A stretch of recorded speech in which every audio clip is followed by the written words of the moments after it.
The James Show Podcast. Yeah, I got some people riled up because I'm riled up. I'm tired of this. Everything that's a good idea, why does the taxpayer have to pay for it? Because some things are good ideas that cease to be a good idea when the taxpayers pay for it. I love the idea of neighbors in a community stepping up and granting voluntary resources, private voluntary donations to help struggling families feed their kids during the summer. I love the sound of that. It sounds great. But it turns into something awful when you remove the consent. It's just like sex. Sex, consensual sex, best thing in the world. It's all what we're all trying to do all day, every day. It's what drives most of our commercials and movies and whatnot. Non-consensual sex, it's called rape. Pretty much the worst thing in the world. And so here we have another act of what should be charitable, but it's kind of a charitable rape here. And we have Dallas ISD with the program to feed kids breakfast and lunch during the summer.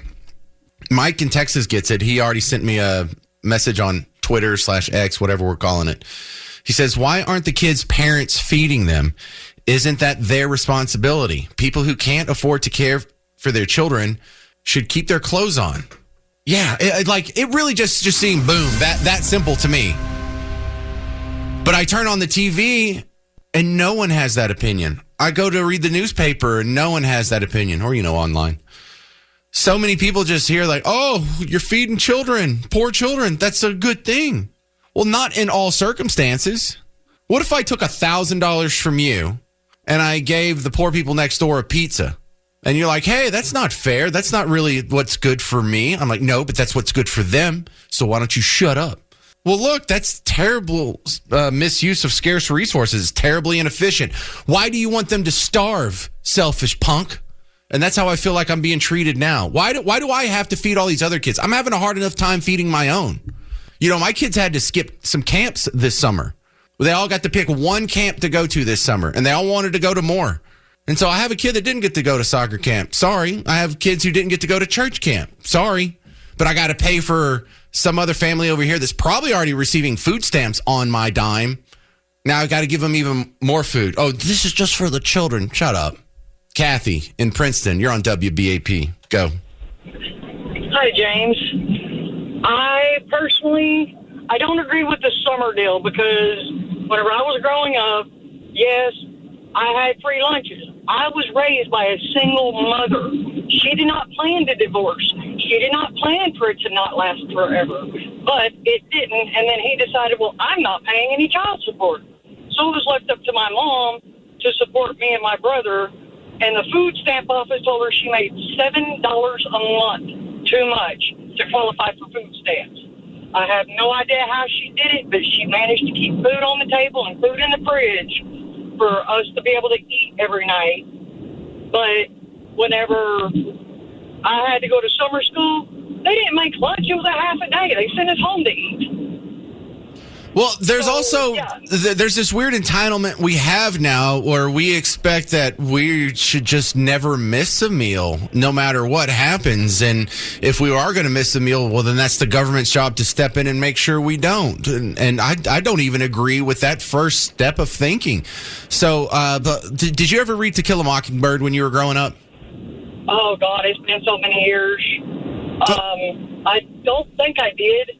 Okay, well, there's a scene in it where when the girls go into class, they have a new teacher, and when Jimmy Cunningham doesn't have any, when it's lunchtime, everyone takes out their food and starts eating it, or they take their 2 quarters and they walk to the store and get some food because it doesn't take that much. Well, when Jimmy doesn't have some, the new teacher offers to buy him lunch. She's like, here's a quarter, go get something, you can pay me back later. And he can't take it. And he doesn't take the charity from her, and he doesn't eat lunch, and she doesn't understand. And so they try to explain to her. The kids try to explain to her. Scout tries to explain to her. It's like, he's a Cunningham. They're poor. They miss meals, but they take pride in the fact that they never take anything from nobody that they didn't deserve. And so they even turn down charity because the nobility of being self-sufficient, culturally speaking, was more important than not missing lunch. It was worth it to miss lunch in order to not be the person who was the parasite on the system, to not be the person who took away from the system, who took away from other people's wealth and productive activities for yourself. Accepting charity, that's for poor people, and we're not that. I get that argument 100% because now as an adult, I'm like, look, if I didn't earn it, I don't want it. But, you know, I started mowing lawns and stuff whenever I was 11 years old to help supplement so that I didn't have to go, Mom, I need new shoes, or Mom, I need new this, or I need new that. I made my own money. All I needed was a ride to the store. Yeah, well, so I just find it. I just find it amazing how people are just falling all over themselves, not just to accept it humbly, but to act like that I'm some sort of jerk for not supporting this. No, we're doing you a favor. Taking away a favor isn't hurting you. Susan in Fort Worth, you're next. Go. I agree with you. We're just expanding the nanny state and the sense of entitlement on the powers that be government to take care of us. And what happened to cause the school system to say, we need to do this? What was the trigger and who is paying for it? Property taxes are skyrocketing. And I'm not sure where this comes into play with school property taxes and who's paying for the lunches and the breakfast, but I don't know why summertime when students are not in school, they're the responsibility of the school district to feed them. Well, the foundation of this problem comes from the fact that we have public schools to begin with. Private schools don't do this. Do private schools just hand out food willy-nilly all summer? No, they don't. The only reason we have another giveaway of your scarce taxpayer resources is because we've allowed government to seize a very important industry, education. And we all did it for good intentions. We thought, hey, education is a good thing. Let's make it accessible to everybody. This is what you end up with. Socialism fails everywhere it's tried, even in the education industry. So if you really want to get rid of all these problems, and you can get rid of like the creepy books that are in the library or Common Core or critical race theory, all this goes away instantly. School choice, all that goes away if you just get rid of public schools. If we just go back to what we did for the majority of American history up until about 90 years ago, and if you wanted to send your kid to school, you sent them to school. If you didn't have the resources, you had to rely on private voluntary donations and charities to fill the gaps, whether it's churches or the Elks Lodge or who else wants to raise money and have a chili cook-off for the local schoolhouse. Or I remember reading in my family history in like 1870 or whatever, my great-great-great-great-grandfather had a house where in the census, it was his family and a local school teacher, some 26-year-old lady was just living in, I don't know if they had a spare bedroom or the barn or whatever, but people made it happen before we had the public school system, and it worked better. We had better results. It was cheaper and more efficient. We had higher test scores. We didn't have people who were stabbing and shooting each other in class. We didn't have people who were trying to have secret sex talks with your kids in the library. We didn't have that. And this is just a one program too far. Free breakfast and lunch for kids over the summer through Dallas ISD. No, thank you. You can call me heartless, whatever. I'm still against it. It burns me every time I see these programs. Dallas ISD giving free breakfast and lunch to kids over the summer. And I understand how for people who haven't thought about this for more than 5 seconds think, oh, that's heartless. Why do you want kids to starve? No, it's got to end somewhere. All the freebies at my expense and at your expense has to end somewhere. They already get food stamps if they're poor enough.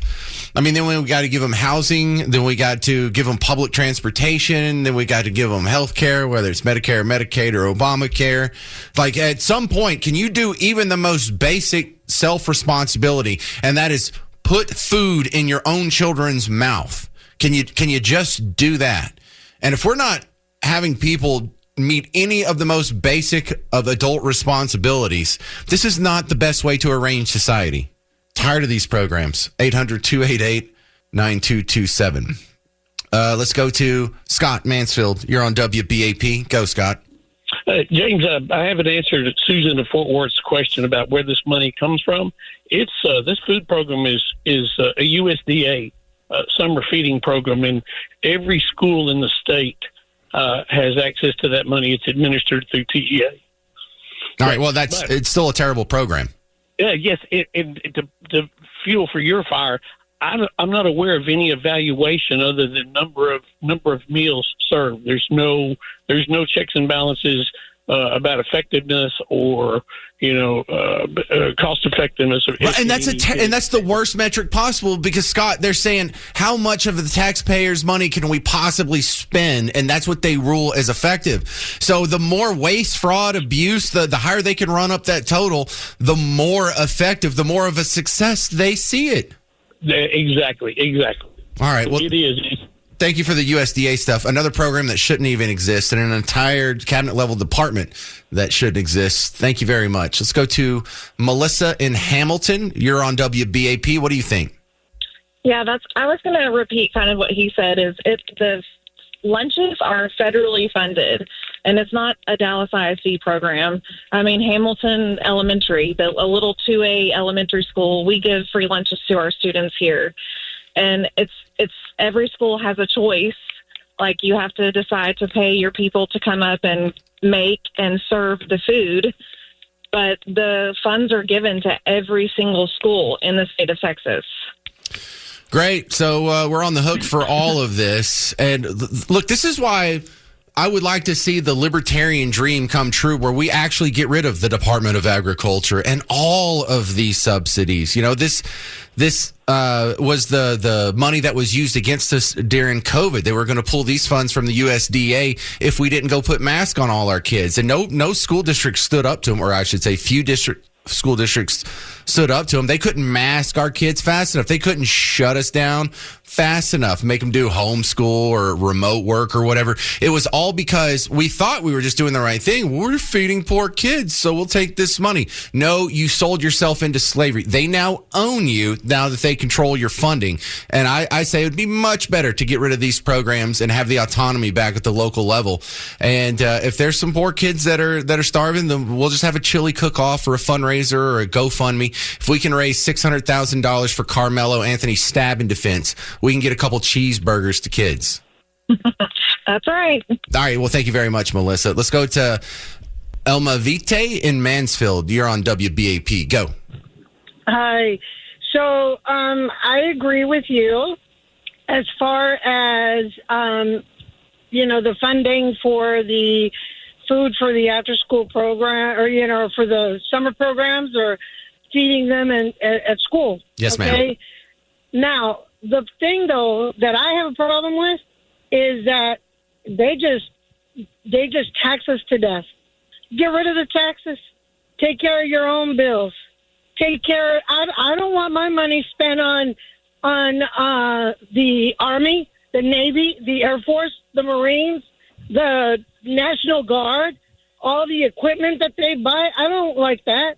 So why don't we take the money from there, reduce it from there?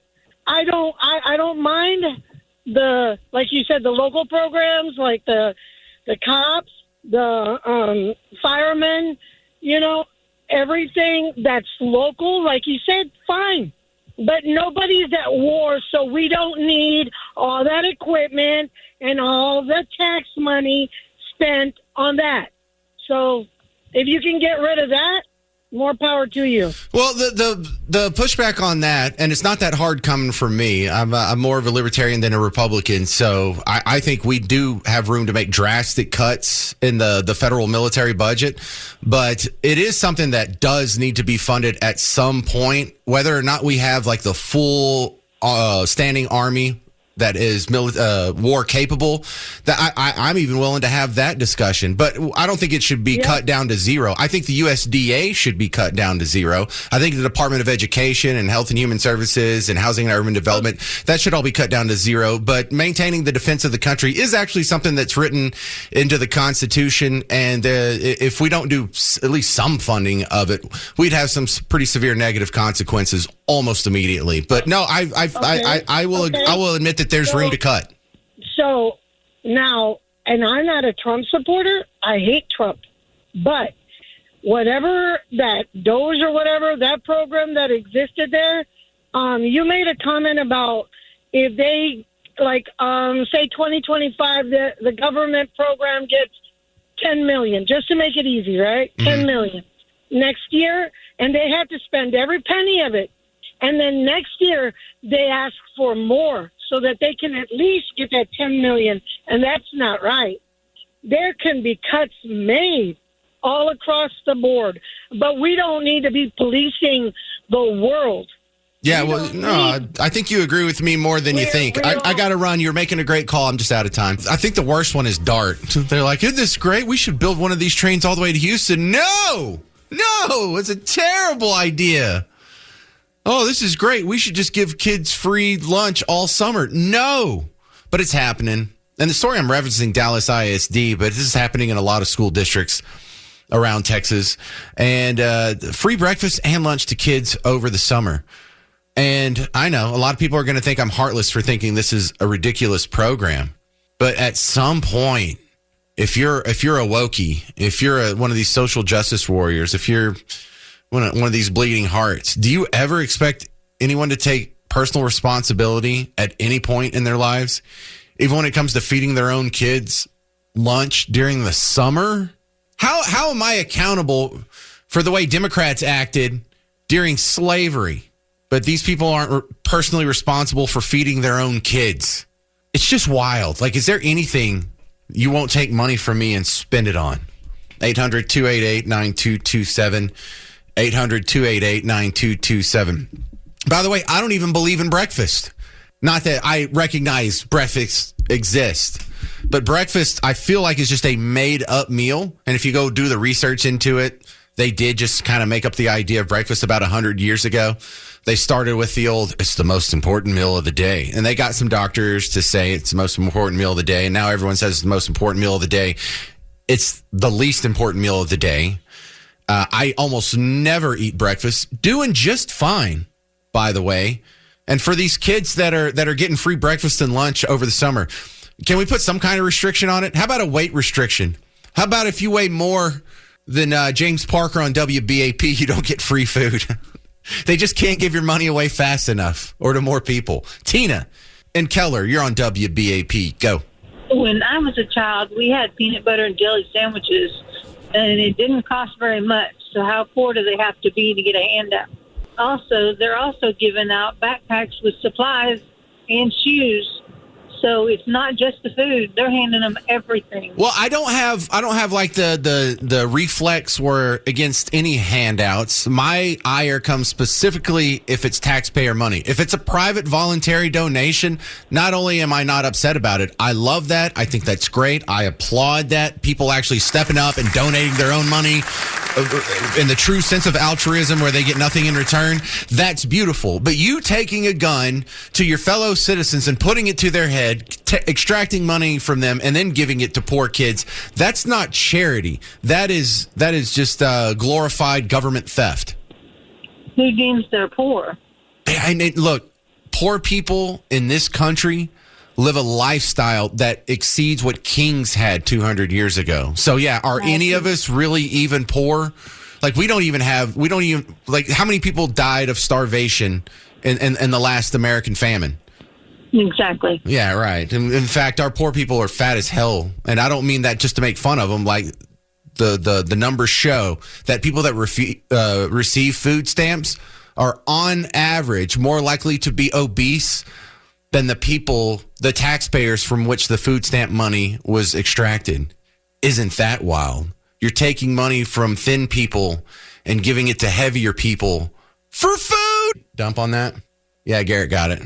All right. Well, I potted it up and someone was getting cussed in the background. Pat in Plano, we're just going to skip your call. Nathan in Waxahachie. And apparently Garrett can't spell Waxahachie. You're on WBAP. Go. Yes, sir. It actually goes deeper than what you think there, too, because the USDA only provides for the food. They don't provide for the people to serve it. They don't provide for maintenance on the building. They don't provide for the cost of air conditioning the building, and they don't provide the people that are there maintaining everything at the same time. So there's a bigger cost that goes to the individual cities that the USDA does not account for. And I used to work for Lancaster ISD. My wife just retired from there. They would take it one step further than even school lunches during the summer. They would provide food to students and families every single weekend of the school year. So if you were considered poor, you got to take home a bag of food. Now, if you're ever there during the lunchtime at the school district, you should see some of the cars that the parents pull up in. See some of their hairdos and their nails. You know, they've got $600-700 worth of hairdo and nail jobs done, but they can't afford to feed their kids. That's ridiculous to me too. You know. Yeah, I hear you on all points, Nathan and Waxahachie. This the idea that it comes from the USDA means it's pretty much free. I find that mind blowing too, because no one said it today, but in previous shows when I've talked about getting freebies, people will call in. They'll be like, "That's not even costing us any money. That comes from the federal government, so that's not costing our local school districts." Where does that money come from? Where does that? That's like, oh, it came out of my left pocket, not my right pocket. That's still coming from us. We still have to pay for it, and even if they don't, and it's still coming from you as well, because the maintenance, the people feeding it or serving it, it's all coming. It does come from the local district. Yeah, it's coming from both sides of your pocket now. You're making a great point there, Nathan and Waxahachie. But there's no free lunches here. And here's what's even worse. What if they don't take the money from you and they just print it in D.C. and they give it back to you? Great. Now we all have inflation. We have an inflated currency pool. And we all just got, another 3% pay cut last year? And we're going to get another 3% pay cut this year? We had a 25% pay cut over the last 5 years. If you add up the cumulative inflation that's happened since the beginning of 2020 when we went nuts with the spending, 25%. You had a 25% pay cut over the last 5 years. We don't have the money for this. We don't have the money to keep the Doge cuts on the books. We don't have the money to keep all these other failed programs going on. We don't have the money to be bombing all these other countries and 600-something military installations outside of America. We don't have this money. And for the people saying, well, I don't care how much a Golden Dome costs. We'll spend any amount of money to keep ourselves safe. Fine. The biggest threat to national security is not a missile coming from another country. It's the economic collapse that inevitably happens when every empire spends drastically more than it takes in. When it gets over its skis in debt, when it gets too far gone down the downward spiral of the inflation, that's far more likely to destroy our country than a military invasion or the lack of a Golden Dome or because someone's going to miss a breakfast during the summer. I did see a headline that said there was a rumor that a trade deal with China had been reached. And then about an hour ago, Reuters had put out that Trump says a deal related to trade was signed with China on Wednesday, which was yesterday. Okay. A deal related to trade was signed with China. So is that the China trade deal? Does that mean the tariffs are going to come off? Does that mean this whole thing's over? We don't have any details. It would be huge. Best case scenario. Hey, we have a new trade deal with China. We're going to open up the world's biggest market to American businesses. Things are going to start flowing back and forth on those boats. Tariffs are going to go away. But I can't say with confidence any of that's going to happen. Maybe my next guest could shed some light on this breaking news story, although I don't blame him if he doesn't. It's Brent Sadler from the Heritage Foundation, America's #1 conservative think tank based out of Washington, D.C. Brent, do you have any inside info on the trade deal headlines? Yeah, nothing new. Certainly no inside baseball on these deals. All right, fair enough. I figured you wouldn't have anything this soon, but never hurts to ask. In the foreign policy front, we have Iran. The Ayatollahs came out and said, well, it looks like we won, boys. We delivered a hand slap to the face of America. All right, sounds fine to me. As long as it's over, you can say whatever you want. Yeah, they stopped 14 GBU-57 bunker busters with their nuclear facilities. So I guess that's one way of looking at it. Right. It's like, yes, we took one right in the chin, but we slapped them in the face. What do you think about the people questioning the efficacy of the bombing of Iran's nuclear facilities? Yeah, I think this is probably a case of, folks jumping the shark and certainly don't know anything about military operations or what they were looking at in the satellite images.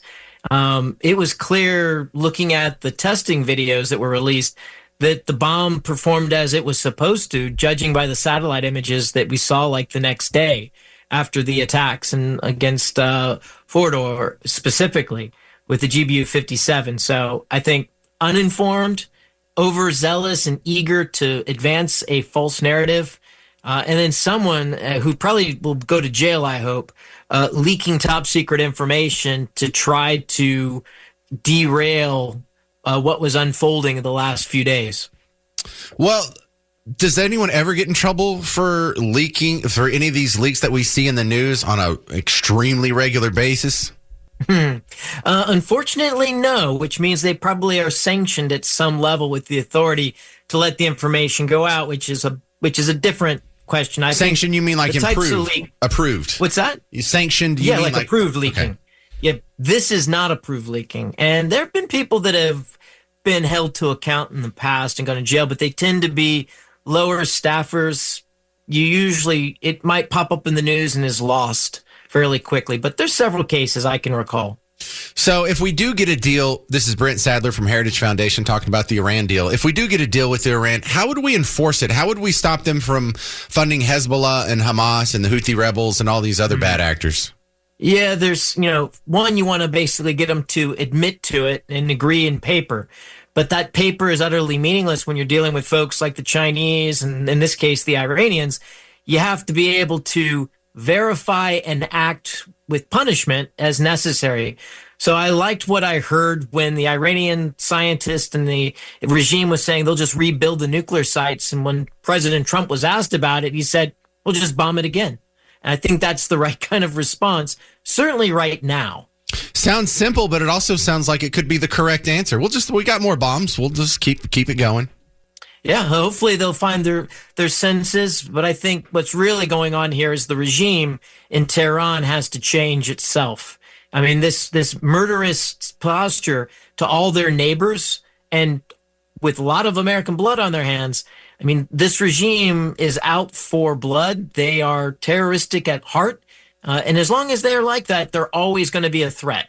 And so that's got to change, but that's for them to change and the Iranian people. Well, I hope it happens. Brent Sadler from the Heritage Foundation, thank you very much for your insights.